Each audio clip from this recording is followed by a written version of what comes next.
November nun, naalala ko pa. Start uli ng second semester, third year na ako nun. Tapos sobrang ihing-ihi na ako, sakto subject namin sa PhilLit kaya sabi ng prof ko magbasa na lang kami, at dahil nga sobrang ihing-ihi na ako, at lahat ng mga kaibigan ko ay busy sa kakabasa. Nagpaalam akong magpunta sa CR mag-isa. Medyo kakaunti lang yung mga tao sa lobby kasi nga may mga klase. Doon ako nag-CR sa first floor kasi nililinis yung nasa third floor.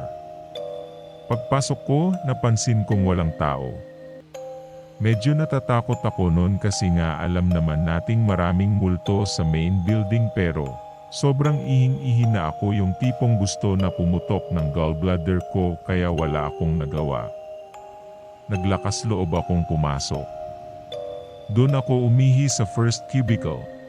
Nasa kalagitnaan ako ng pag-ihi ko nang may marinig akong boses ng babae. Sobrang takot na ako noon kaya naman nagmadali akong tapusin yung ihi ko. Pero paulit-ulit ko pa ring naririnig ang mga katagang ole, ole, ole. Hindi ko alam kung anong ibig sabihin nun pero sobrang nanlalambot na yung katawan ko sa takot. Nanginginig yung mga tuhod ko. Buti na lang natapos na akong umihi at nagmadali akong buksan yung pintuan ng cubicle. Kaya lang hindi ko yon mabuksan dahil parang may nakaharang, parang may pumipigil para mabuksan ko. Nagsimula na akong magdasal ng Apostles' Creed ng mga oras na yon. Naiiyak at namumutla na rin ako sa takot. Sinubukan kong itulak ng mas madiin yung pinto ng cubicle, at buti na lang nakayanan kong mabuksan. Paglabas ko ng CR, dali-dali akong bumalik sa room ko.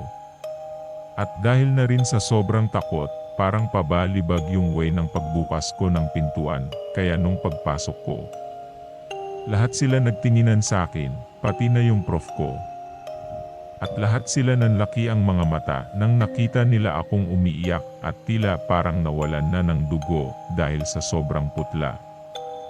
Nilapitan ako ng prof ko at tinanong niya kung anong nangyari. Kinwento ko sa kanya yung nangyari sa CR. At doon niya sinabi na ang ibig sabihin daw ng ole ay look up.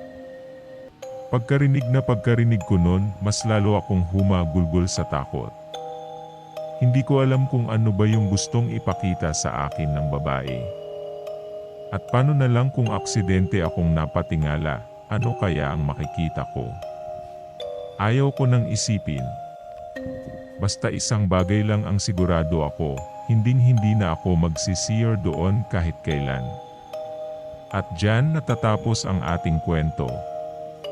Maraming salamat sa ating mga tagapakinig. Mahal na mahal ko kayo. Subscribe na rin kayo sa channel ko. Maraming salamat.